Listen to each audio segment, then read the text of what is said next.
이 시간 주신 하나님 말씀은 신약성경 마가복음 16장 14절에서 18절까지의 말씀입니다. 마가복음 16장 14절에서 18절 말씀 제가 봉독하겠습니다.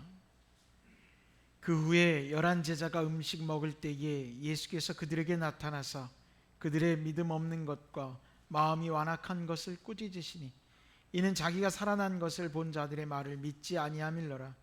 또 이르시되 너희는 온 천하에 다니며 만민에게 복음을 전파하라. 믿고 세례를 받는 사람은 구원을 얻을 것이요 믿지 않는 사람은 정죄를 받으리라. 믿는 자들에게는 이런 표적이 따르리니 곧 그들이 내 이름으로 귀신을 쫓아내며 새 방언을 말하며 뱀을 집어 올리며 무슨 독을 마실지라도 해를 받지 아니하며 병든 사람에게 손을 얹은즉 나으리라 하시더라. 아멘. 할렐루야. 여러분, 복음의 능력을 믿으십니까? 복음의 능력이 뭔가요? 참 어려운 질문이고 쉬운 질문입니다.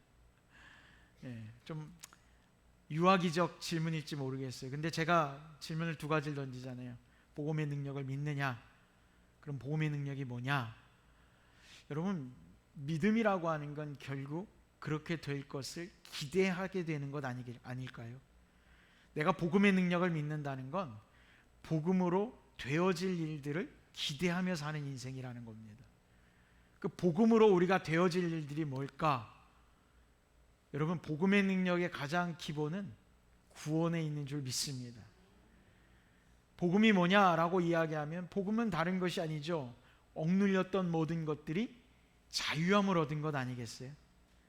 가장 대표적으로 복음이 뭡니까? 라고 물어볼 때 그걸 세상적으로 풀 수 있는 가장 좋은 장면이 한 장면이 있어요.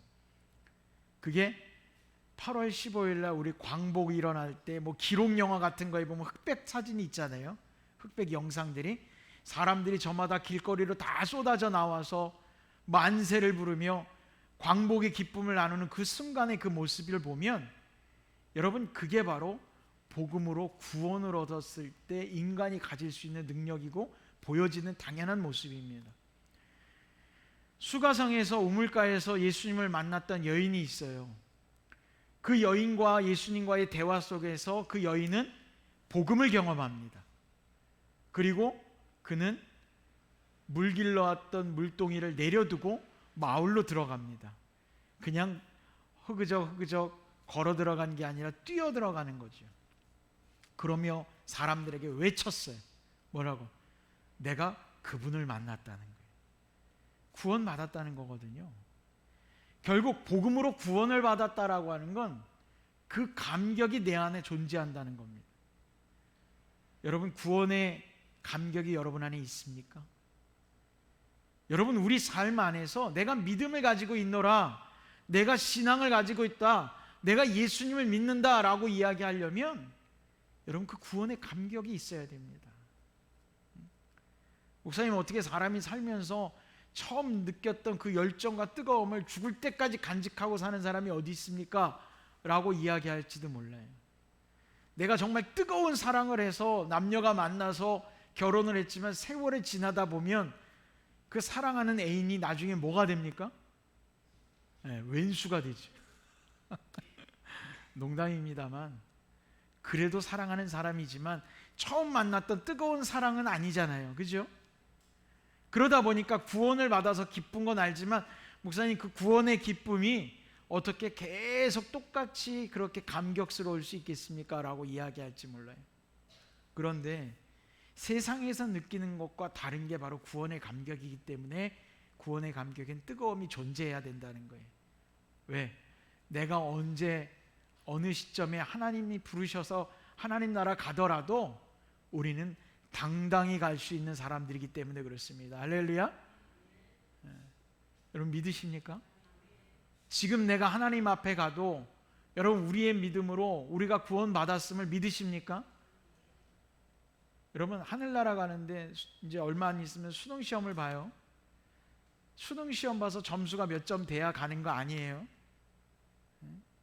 제가 운전을 하고 가다 보면 부평역쯤 가다 보면 여러분들 보신 분들 계실지 몰라요. 그 만월선 터널 지나가려고 그 길을 가다 보면 건물 꼭대기에 큰 모니터에 신천지 광고가 뜹니다. 뭐 이런 표현이 강단에서 어떨지 모르지만 걔네들, 그 사람들 이렇게 하는 거 보면 앉아서 공부를 해서 시험 봐서 패스를 해야지 돼요.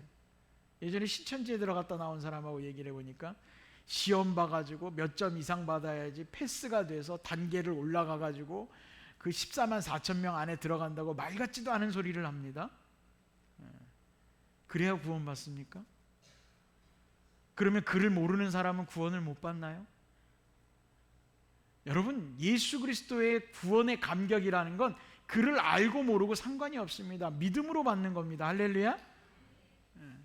그래서 우리는 어느 순간에 주님 부르셔도 내가 구원받는다는 것에 대한 확신이 있으면 그 감격이 사라질 수가 없는 거예요. 자, 오늘 마가복음 마지막에 예수님께서 제자들과의 만남 가운데 있는 이야기를 우리가 나누고 있는데 그 안에서 복음의 능력을 우리가 한번 보려고 합니다. 그 구원의 감격. 예수님과 제자들이 함께 살았던, 먹고 마시며 함께 지냈던 날들이 3년 가까이 됩니다. 여러분, 짧은 시간이 아닙니다. 군대 갔다 오신 분들은 지금은 군대가 1년 6개월밖에 안 되지만 예전에 저희 군대 갈 때면 26개월, 28개월, 또 저희 어른 세대들은 36개월 그 이상도 군 생활을 하셨어요. 36개월이라고 칩시다. 3년간 먹고 마시고 그들과 함께 지냈던 전우애라는 게 있지 않습니까? 예수님과 제자가 3년 동안이나 먹고 마시고 복음을 증거하고 놀라운 기적을 같이 경험했어요. 그랬던 제자들이 예수님이 돌아가시고 무서웠겠죠? 그러나 예수님의 부활의 소식을 제자들이 제일 먼저 듣게 됩니다. 그런데 제자들 어땠어요? 그걸 듣고도 믿지 못했다는 겁니다. 구원의 감격이 그들에게 분명히 존재했을 텐데 그런데도 불구하고 그들조차도 부활의 기쁨을 온전히 누리지 못했다는 거예요. 전 여기서 한 가지를 봅니다. 여러분, 우리의 믿음의 분량은, 하나님 나라의 상급은, 우리의 구원의 아름다움은 내가 가지고 있는 믿음의 스펙과는 전혀 상관이 없다는 겁니다. 예수님과 같이 십자가에 못 박혔던 그날의 강도도 그리스도께서 그에게 오늘 내가 나와 함께 낙원에 있으리라라는 그 말 한마디에 믿음으로 구원받았습니다. 할렐루야. 그런데 3년간이나 먹고 마시며 함께했던 제자들조차 오늘 예수 그리스도의 부활을 믿지 못했습니다. 오늘 말씀 14절에 보면 그 후에 11제자가 음식 먹을 때 예수께서 그들에게 나타나사 그들의 믿음 없는 것과 마음이 완악한 것을 꾸짖으시니 이는 자기가 살아난 것을 본 자들의 말을 믿지 아니함이로라. 제자들은 예수님이 부활하셨다는 소식을 들었으나 믿지 않았다는 거예요. 믿음의 스펙은 제자들보다 더 뛰어난 사람이 어디 있습니까? 예수님과 함께 했는데. 전 그래서 이 말씀을 대할 때마다 저 스스로 되뇌는 게 있습니다. 목사 명함도 구원받는 데는 소용이 없구나라는 거예요. 목사도 믿음이 없으면 구원 받을 수 없습니다. 장로, 권사, 집사의 직분, 여러분 아무리 뛰어나면 뭐라 합니까? 내가 3대째 예수 믿는 집안 사람입니다. 4대째 예수 믿는 집안 사람입니다. 우리나라에는 지금 4대면은 여러분 최고예요. 5대째 여러분 혹시 그리스도의 예수를 믿는 집안 여기 있습니까? 제가 알기로는 우리나라에 있을지 모르겠으나 쉽지 않지요. 그죠? 우리나라에 복음이 들어온 지 이제 200년이라고 이야기하지만 개신교 복음 아펜젤러 선교사님 또 언더우드 선교사님이 들어온 지 이제 한 140년 됐으니까 이제 막 태어난 아이들까지 치면 한 5대째 되겠죠. 그러나 그 가문의 믿음의 스펙이 여러분 구원을 줄까요? 아무것도 없습니다. 오직 그리스도의 부활을 믿는 자들, 스펙이 중요한 게 아니라 믿음이 있는 자들이 구원을 받습니다. 할렐루야. 오늘 제자들을 꾸짖는 건 여러분 우리가 꾸지람을 받는 것일 수도 있음을 우린 기억해야 됩니다. 복음을 대하는 자세가 그래야 된다는 거예요. 복음을 대할 때 우리는 다른 것 자랑하며 대할 수 없어요. 우리는 겸손하게 복음 앞에 순종하는 자들이 되어야 됩니다. 지금은 그래요. 재판장에서 재판할 때 증거라고 하는 이야기를 댑니다. 교통사고가 났으면 블랙박스 영상이 증거가 되겠죠. 절도로 사고가 났으면 그 건물 안에 있던 CCTV들 다 증거가 되겠죠. 야, 여기에 있구나. 이렇게 잡았다 놓은 게 있으면, 지문이 있으면 증거가 되겠죠. 야, 저 사람이 뭘 했대. 증거가 될 만한 일들이 얼마나 많은지 몰라요. 그런데 여러분, 이 당시에 증거가 어디 있습니까? 예수님 부활하셨대. CCTV에 찍힌 게 있어요? 예수님 무덤가에 CCTV 달아놓고 블랙박스가 있었습니까? 응? 예수님께서 나오셔서 제자들과 같이 식사를 하셨으면 예수님이 잡았던 식기, 그릇, 예수님의 지문이 남아 있습니까? 한때 어느 성당에 예수님의 무덤에 있었던 세마포, 예수님의 시신을 덮었던 그 세마포가 거기에 예수님이 혈흔이 묻어 있다라고 나온 적이 있었어요. 그래서 그 DNA를 검출해서 뭔가를 하겠다고 그러는데, 그러면서 얘기 나온 게 예수님 혈액형이 AB형이라고 나왔죠. 그냥 웃고 넘어갈 일이라고 저는 생각돼요. 그게. 근데 그게 정말 예수님의 세마포인지 누구 것인지 알 수가 없는 것 아닌가요? 어찌 됐든 그 당시에 증거라고 하는 건 단 한 가지밖에 없어요. 뭡니까? 입에서 입으로 전해지는 겁니다. 예수님의 부활을 본 사람들이 보지 못한 사람들에게 이야기하는 거예요. 마리아가 제자들에게 뛰어와서 예수님의 부활에 대해서 이야기했어요. 그걸 경험한 이들이 또 나아가서 얘기합니다. 예수님이 부활하셨대요. 예수님이 부활하셨어요. 시신이 없어져요. 현대의 많은 사람들이 이야기합니다. 그리스도의 부활 증거가 있습니까? 라고 묻습니다. 그 증거를 무엇으로 얘기할 수 있어요? 여러분, 성경이 왜 믿음은 들음에서 난다고 했는지 이해가 되십니까? 듣는 것 말고 우린 할 수 있는 게 없습니다. 결국 믿음은 어떻게 생기는 거예요? 들음에서 나야 되는 겁니다. 자, 제자들 예수님의 부활의 소식을 들었습니다. 들었으나 믿지 못했다는 거지요. 자, 제자들도 믿지 못하는 걸 누가 믿을까요? 안 그래요? 여러분 생각해 보세요. 예수님이 부활하셨는데 제 최측근인 제자들도 그 사실을 믿지 못하고 있어요. 11제자라고 얘기했잖아요. 왜 11제자입니까? 가룟 유다가 빠진 거잖아요. 그럼 제자들 다 모여 있지 않는, 다 모인 거 아니겠어요? 그런데 그들이 다 믿지 못했다는 거 아니에요. 아니, 제자도 믿지 못하는 걸 그걸 누가 믿어요? 우리 집안 안에 일어난 일들에 대해서 그 가족도 믿지 못하면 여러분 세상 사람 누가 믿어주겠습니까? 그런데 그리스도의 복음을 믿는 자가 있습니까? 없습니까? 있었습니다. 할렐루야. 전 그게 바로 복음의 능력이라고 믿습니다. 여러분, 여기서 우리가 예수의 부활을 본 사람이 누가 있어요? 예수의 혈통에 같은 가문인 사람 누가 있습니까? 예수님의 제자와 같은 가문인 사람 여러분 이 중에 있습니까? 없어요. 여기 이스라엘 사람 없잖아요. 다 한국 사람이지, 토종이잖아요. 근데도 우리가 예수를 믿고 있어요. 이게 뭡니까? 복음의 능력이라는 거예요. 복음의 능력은 그래서 전파되는 능력을 가지고 있습니다. 이건 소문이 아닙니다. 여러분, 왜 제가 이 복음이 소문이 아니라고 얘기하는지, 복음에 변하지 않습니다. 소문은 어때요? 변합니다. 부풀려집니다. 그러나 복음은 부풀려지지 않습니다.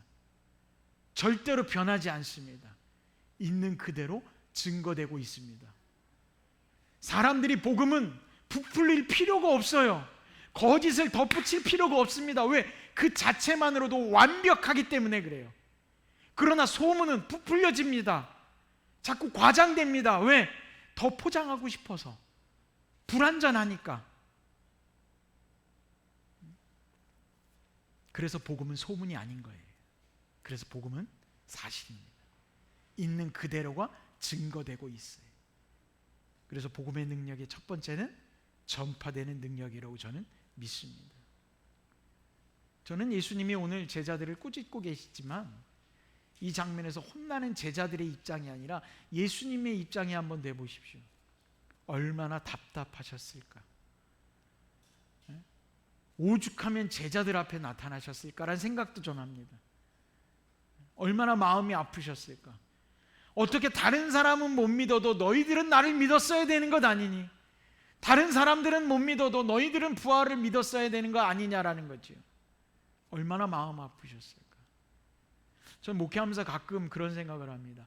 다른 사람은 몰라도 아무개 권사는, 아무개 집사는 교회 안에서 믿음의 모습을 보여야 되지 않을까라고 마음이 드는 사건들이 가끔 일어날 때가 있어요. 목회하다 보니까 그래요. 저도 인간인데 그 목회의 사소한 일들도 그럴 수 있는데 예수님이 오죽하셨을까? 얼마나 마음 아프고 답답하셨을까? 전 그런 생각합니다. 사랑하는 성도 여러분, 주님의 마음을 아프게 하지 맙시다. 주님, 내가 흔들림 없이 예수 그리스도로 인하여 우리가 구원을 얻음을 믿습니다. 구원은 더 이상도 그 이하도 필요 없고 오직 그리스도의 십자가만이 우리의 구원입니다라고 믿음을 고백할 수 있기를 바랍니다. 그게 성도가 보여야 되는 겁니다. 그런데 믿음의 사람들이라고 하면서도 자꾸 다른 이야기를 합니다. 더 필요하다고 얘기합니다. 그러니까 거짓 선지자들이 판을 치는 세상이 되는 겁니다. 그래, 믿음이, 그리스도의 십자가를 믿는 믿음이 구원받는다는 거 알아. 하지만 더 뭐 없을까? 더 좋은 것 없을까? 라고 자꾸 찾고 찾는 그 찾음 속에서 거짓된 이론들이 자꾸 넘쳐나게 되는 거예요. 누구는 시험을 봐야 된다. 누구는 은사가 있어야 된다. 누구는 예언을 해야 된다. 엉뚱한 얘기들을 쏟아내고 있습니다. 믿음의 모습으로 사람이 더 의로워져야 구원받는다. 엉뚱한 얘기들을 하고 있다는 거예요. 여러분, 복음은 더 필요 없습니다. 예수님이 십자가에 못 박혔다는 사실을 내가 믿는데 그보다 더한 게 뭐가 필요합니까? 그럼 예수님은 불완전한 존재입니까? 아니지 않습니까? 복음의 능력을 믿으시기 바랍니다. 오늘 그 복음은 멈추지 않고 제자들도 믿지 못했으나 다른 사람들이 믿음으로 오늘 이 땅 여기까지 왔어요. 물론 훗날 제자들도 그 복음을 믿고 그들도 주의 이름 앞에 순교를 당하고 고난과 핍박을 당하며 복음을 증거했던 것. 그래서 스페인에도 가면 산티아고 길이라는 게 있잖아요. 사람들은요 가끔 그 스페인에 있는 산티아고의 길, 순례자의 길을 걸으러 간다고 그래요. 그래서 거기 가가지고 자기의 자아를 찾고 그 고난과 고행을 통해서 뭔가 새로운 걸 발견하겠다고 하고 갑니다. 여러분, 산티아고 길이 어떤 길인지 아십니까? 야고보가 복음을 증거하며 마침내 가서 그곳에서 순교한 길이 산티아고 길입니다. 그래서 산티아고 길의 마지막에 가면 야고보의 무덤이 있어요. 결국 복음을 들고 걸어갔던 길이 산티아고의 길이에요. 순례자의 길이었어요. 저도 꼭 한번 걸어보고 싶다는 생각을 들지만 제 건강이 허락하지는 않는 것 같아요. 다녀오신 분들의 이야기는 한 40일 이상 걸린다고 그래요. 그 길을 다 걷는데. 근데 전 그래요. 제가 만약에 걷는 경우가 생긴다면, 기회가 주어진다면 그 길은 전도의 길이 되어야 할 것. 그 길에서 만난 자들에게 복음을 전해야 되는 것 아닐까. 그냥 고행을 하며 나를 혹사시키며 마치 전국 일주하듯이 걷는 게 아니라 그 길은 복음을 들고 가야 되는 길 아니겠는가. 할렐루야. 그런 사람들의 헌신과 수고로 오늘 우리가 복음을 만나고 있습니다. 그게 복음의 능력이에요. 자, 그럼 복음이 가지고 있는 또 다른 능력의 모습은 뭐가 있어요? 앞에서 제가 처음 말씀드렸던 구원의 능력이 있습니다. 죄사함의 능력이지요. 그리스도께서 십자가에서 피를 흘리시고 죽으시고 부활하셔서 죄의 값을 모두 치르시고 사망 권세를 이기셨어요. 죄 없는 예수 그리스도가 피를 흘림으로 여러분 완전한 죄값을 치르신 겁니다. 그냥 죄값이 아니에요. 죄를 지은 사람이 죄의 대가를 받는 것, 죄의 형벌을 받는 게 죄의 대가겠지만 예수님이 치르신 죄의 대가는 완전한 죄값입니다. 왜? 예수님은 잘못이 없는 분이기 때문에. 그래서 그분의 죄값을 치르신 것은 그 누구도 흉내낼 수 없습니다. 이 이야기인즉슨 뭡니까? 더 이상의 구원자는 필요 없다는 얘기입니다. 우리나라에 자칭 예수만 2,000명이라고 얘기를 합니다. 놀라운 숫자죠. 신천지의 이만희도 자기가 구원자라고 이야기하잖아요. 백마탄 승리자라고 이야기합니다. 그게 뭐예요? 예수님이란 얘기거든요. 자칭 예수만 이 땅에 2,000명이 산대요. 그러나 더 이상의 예수는 필요치 않습니다. 사람이 자기가 구원자라고 이야기하는 순간 또 어떻게 되는 거예요? 과거의 예수님은 불완전한 존재로 내몰리는 거예요. 그렇기 때문에 지금 이 땅에 있는 모든 예수는 다 가짜입니다. 내 믿음으로 볼 때 2000년 전에 그 예수님을 불완전한 예수로 만드시겠습니까? 더 이상 필요하지 않어요. 하나님이 이 땅에 예수님을 다시 보내셔서 우리에게 보이실 이유가 1도 없습니다. 이미 모든 죄값을 치렀기 때문에. 그래서 복음의 능력에 구원이 있는 거예요. 이미 2000년 전의 사건이지만 지금도 그 사건이 우리의 구원에 직접적 영향을 주고 있는 겁니다. 죄의 값을 치러야 하는 우리 모두가 죄사함이 임했지만 여전히 믿지 못하고 그리스도의 부활에 동참하지 않는 자들에게는 여러분 어때요? 그 죄값을 물어야 됩니다. 이 죄값을 묻는 걸 하나님의 심판이라고 사람들이 이야기하죠. 그러나 여러분 우리가 알아야 되는 건 뭐냐면 하나님 앞에 우리가 갔을 때 하나님이 내 죄값으로 인해서 나에게 형벌을 주고, 영화에 보면 그러잖아요. 너의 죄값으로 무슨 지옥에 가라 그래가지고 거기서 막 형벌을 받는 장면들이 나오지 않습니까? 그런데 하나님이 하시는 건 그 영화에 나오는 옥황상제의 역할이 아니에요. 하나님이 나누시는 건 좌와 우, 사상의 이야기가 아니죠. 예수를 믿는 자와 믿지 않는 자로 나누실 뿐입니다. 이가 예수를 믿는 자였느냐 아니었느냐 그것만 나누시는 분이 바로 하나님이십니다. 결국 내가 구원받은 확신이 있다면 나는 그리스도로 인하여 구원받은 백성임을 인정해 주실 겁니다. 그러나 그렇지 않다면 믿지 않는 자로 분류될 뿐이죠. 그들이 당연히 다 자신의 죄값을 치르는 거예요. 여러분, 복음을 믿는다면 우리의 죄값은 없음을 기억하십시오. 그래서 거짓 선지자들을 대해도 우리는 그렇게 당당하게 얘기할 수 있어요. 내가 치를 죄값은 없다. 채무관계 제로입니다. 할렐루야. 내가 더 이상 해야 되는 일은 없다입니다. 자꾸 뭘 하라고 할 때마다 얘기하세요. 당신이나 하시오. 내가 할 일은 없어. 우리는 예수님이 다 해주셨어요. 그게 은혜입니다. 자, 이제 오늘 말씀의 마지막 부분에 나와 있는 우리 복음의 능력 중에 우리의 삶에 연관된 능력이 있어요. 그것이 뭐냐? 바로 영적 승리를 이루는 능력인 줄로 믿습니다. 여러분, 부활의 소식을 믿는 자들은 영적 중심을 그리스도의 중심으로 삼는 자들이에요. 여러분의 삶의 중심에 누가 계신 거예요? 예수님이 계신 거란 말이에요. 오늘 말씀에 이런 말씀이 나옵니다. 믿는 자들에게 이런 표적이 따르리니 곧 그들이 내 이름으로 귀신을 쫓아내며 새 방언을 말하며 라고 되어 있어요. 귀신을 쫓아낸다고 되어 있어요. 여러분, 내가 귀신을 쫓아내려고 애쓰지 않아도 귀신은 쫓아가게 되어 있습니다. 내 안에 귀신이 들어올 자리가 존재하지 않습니다. 예수님이 들어와 계시면. 할렐루야. 여러분, 예수님을 알아본 귀신 떼가 예수님을 보고 두려워했습니다. 기억나십니까?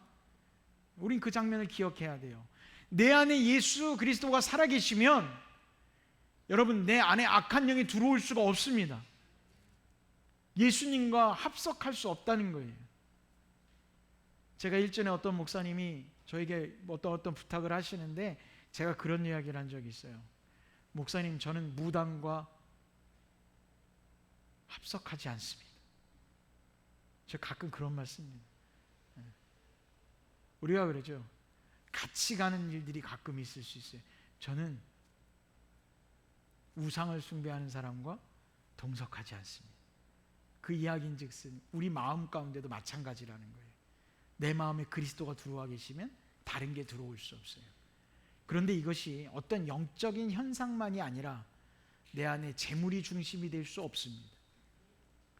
내 안에 권력이 중심이 될 수 없습니다. 내 안에 명예가 중심이 될 수 없어요. 여러분, 내 안에 예수 그리스도가 들어와 계시면 세상의 물질이 나의 삶의 우선순위 되지 않습니다. 그러나 여전히 내가 물질에 목말라 하고 있어요? 물질의 셈을 세고 있습니까? 내 안에 예수가 계시지 않음을 깨달아야 됩니다. 여러분, 회개해야 합니다.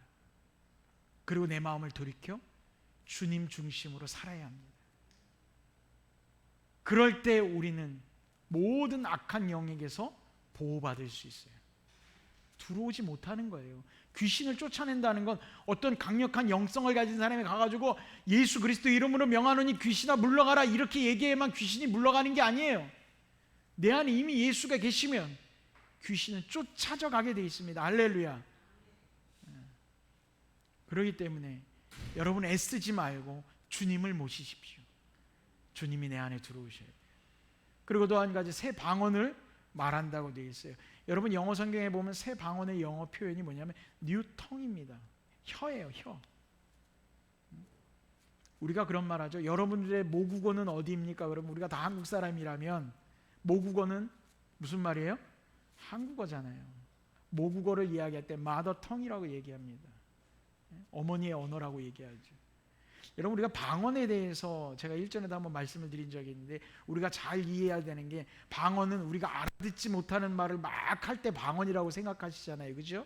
그런데 사도행전을 읽어보면 여러분, 마가의 다락방에 모인 이들이 혀에 불이 내린 것 같이 갈라지고 방언으로 기도하기 시작합니다. 아시죠? 그런데 그 광경을 본 많은 사람들이 그들의 기도 소리를 이해했을까요? 못했을까요? 이해했습니다. 거기 그런 표현이 나오죠. 저들은 갈릴리 사람이 아니냐? 그런데 우리는 누구냐? 다양한 지역 사람들이거든요. 그런데 우리가 다 우리의 말로 듣고 있음이 어찌 됨이냐라고 얘기를 합니다. 저들의 기도가 다 이해되고 있다는 거예요.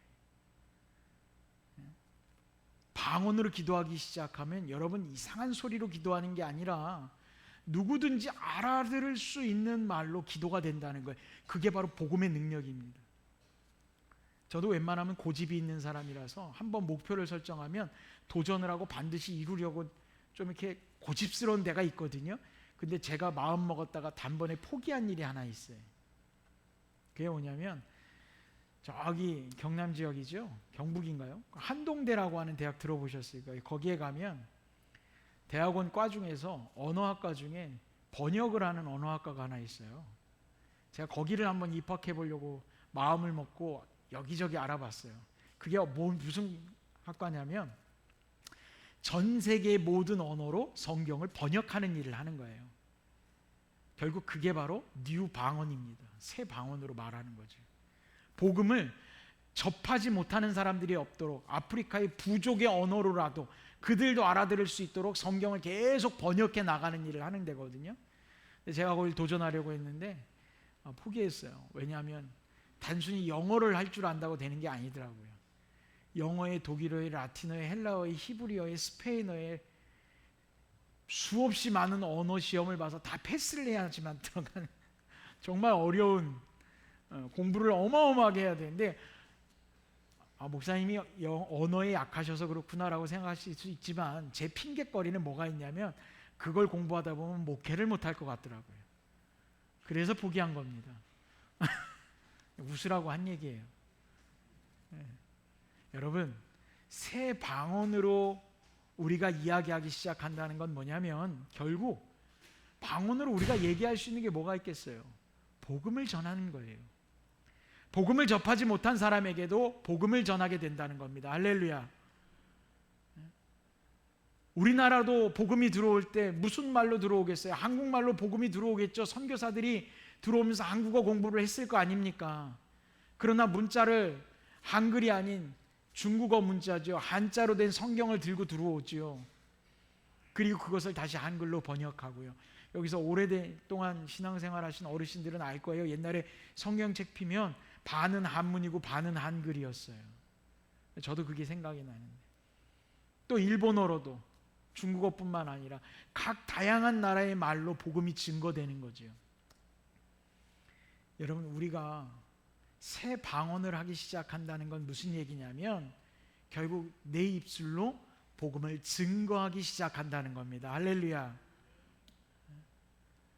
귀신이 쫓아내어지고 복음을 증거하게 되고, 그게 어떤 사람들이에요? 복음의 능력을 믿는 자들입니다. 우리 개성교회 모든 성도들이 복음의 능력을 믿는다면 이제 여러분, 그 능력을 알고 믿고 있는 수준에 머물러 있는 자들이 아니라 이제는 귀신이, 세상의 우상이, 물질이, 명예와 권력이 내 마음을 비집고 들어오지 못하며 복음을 증거하는 자가 되는 것, 그것이 바로 복음의 능력을 믿는 자가 되는 길인 줄로 믿습니다. 복음의 능력을 믿는 자들은 이처럼 복음 안에서 자유로운 영혼이 되고요, 어떠한 일이 있어도 해를 두려워하지 않는 담대한 믿음의 소유자가 됩니다. 오늘 말씀은 그걸 뭐라고 표현하냐면 마지막 18절 말씀에 뱀을 집어 올리며 무슨 독을 마실지라도 해를 받지 아니하며 병든 사람에게 손을 얹은즉 나으리라 라고 되어 있어요. 이 말을 딱 한마디로 줄이면 뭐라고 얘기하느냐? 속된 표현으로 이야기하면 겁대가리를 상실했다는 얘기입니다. 좋은 말로 얘기하면 담대해졌다는 거예요. 복음의 능력은 우리로 하여금 담대하게 만들어줍니다. 여러분 생각해 보세요. 성경이 쓰여질 당시에 제일 무서운 게 뭐예요? 뱀에게 물려서 독을 받게 되면 죽을 수 있잖아요. 그 당시에는 독을 먹으면 죽는 거 아닙니까? 그런데도 해를 받지 아니고 두려워하지 않아요? 병든 자에게 손을 얹은지 그가 나으리라. 여러분, 낫는 게 문제가 아니에요. 병든 자에게 손을 얹는다는 것 자체가 어려운 일이에요. 율법적으로 따지면 병든 자는 죄를 져서 병든 거예요. 그럼 그는 죄인이에요. 죄인의 몸에 손을 대는 건 죄를 짓는 일이에요. 병든 자에게 손을 얹는다는 건 나도 더럽혀질 수 있다라는 두려움을 갖게 되는 거예요. 세상적으로 사회가 단절이 되어져 있던 세상이 바로 그 당시의 사회라는 거예요. 예수님이 왜 병든 자를 고치셨어요? 그를 왜 어루만져 주셨어요? 손을 얹어야 능력이 나가서, 레이저가 나가서 고쳐지는 게 아니에요. 그 병든 자와 내가 하나라고 하는 증거가 바로 병든 자에게 안수하는 거예요. 내가 오늘 너와 함께 하겠다라는 증거가 예수님이 안수하셨던 증거라는 거예요. 사회의 단절을 다시 한번 소통과 통합으로 만드신 게 바로 예수님이 안수하셨던 행위였다는 거예요. 그래서 사람들이 물었잖아요. 왜 병든 자들, 죄인들과 당신의 스승을 같이 합니까? 왜 저들과 함께 먹고 마십니까? 예수님을 보면서 했던 말들이 그런 얘기잖아요.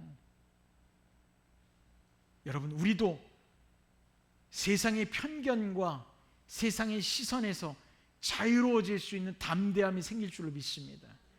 그게 바로 복음의 능력을 믿는 자들이에요. 그리스도인인 게 부끄럽습니까? 예수 믿는다는 게 숨길 일입니까? 여러분, 당당해질 수 있어요. 예수가 내 안에 들어오면, 내 삶이 변화되면 손가락질 받을 일들, 여러분, 저는 그리스도를 믿는 성도들이라면 손가락질 받을 일이 일어난다는 것 자체가 말이 안 된다고 생각해요. 예수 믿는 사람들이 왜 손가락질 받아야 됩니까? 예수님 말씀대로 살면 손가락질 받을 일이 없어요. 예수님 말씀대로 살지 않으니까 손가락질 받는 겁니다. 내 안에 그리스도를 영접하십시오. 그리고 복음의 능력을 믿고 오직 복음만이 내 안에 중심이 되게 여러분 살아가시길 바랍니다. 여러분 안에 복음의 능력으로 승리하시길 주의 이름으로 축원합니다. 기도하겠습니다. 하나님 아버지, 주께서 허락하신 이 복음의 능력 안에 우리가 있습니다. 그 복음의 능력으로 구원받고 또 그 복음의 능력으로 우리가 세상 가운데 담대해짐을 믿습니다. 아버지, 세상이 나를 유혹하고 우리의 마음을 흔드는 것들 이제는 떨쳐버리게 하시고 오직 주 예수 그리스도의 복음의 능력으로 하나 되게 하여 주옵소서. 우리 믿음의 개성교회 성도들 어느 곳에 있든지 그 복음의 능력을 믿사오니 아버지, 주저하는 믿음의 모습 이제는 떨쳐버리고 오직 주님 앞에 담대함으로 나아가 승리하게 하여 주옵소서. 예수님의 이름으로 기도드렸습니다. 아멘.